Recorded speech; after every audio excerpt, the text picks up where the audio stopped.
Informed, come to the meetings, email the school board members, call us, whatever you need to do, but get the information. Don't rely solely on the newspaper. And I'm not being negative towards the newspaper. I'm just saying don't rely solely on the newspaper or the radio, because they don't have time, and it's not their fault, but they don't have time or space to give you every bit of information that we went through in 4 hours. It's just not realistic. Also, I want to echo Tim's comments, and this is the reason that we put and I want to go back four and a half years. It's when we hired Dr. Herdrich, Charlie Hillman and I said, we need a strategic plan. And when Dr. Herdrich got here, she put in a strategic planning process. And part of that is what Tim's talking about. We go through everything every year and we say what works, what doesn't work. And we look for those inefficiencies as best we can.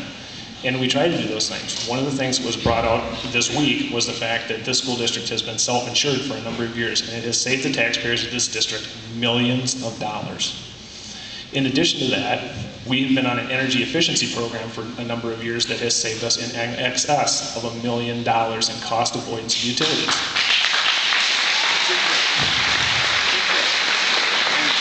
So when people write letters to the editor or comment wherever they're going to comment, and they say, I'm sure there's a huge amount of fat to cut out of that school district, I say, prove it. Come and be a part of the budgeting process and be a part of the solution.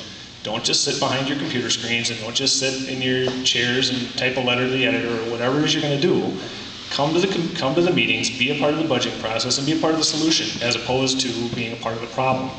And part of the problem is complaining and not having an answer.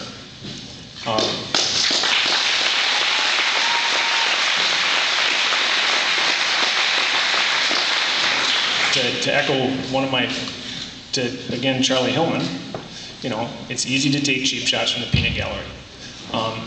And Charlie was always good at saying that, and he was right. It's easy to take cheap shots. Ultimately, we are going to have to make a very difficult decision. You know, do we tax to the maximum levy amount? We could. Will we? I don't know. Will we cut some things? We might. I don't know. These will be hard decisions. And to the 500 or so people that send me emails, I read them all. I did not respond to them all because I really ran out of, you know, time to respond to all of the emails. But I appreciate everything that was said, and I did read them all. So I apologize if you expected a response and didn't get one. But we are going to make some very hard decisions, and you can trust that, like Tim, we are going to do our best to be good stewards of the tax dollar, and we're going to have deep discussions, and we are going to have a lot of thought put into this.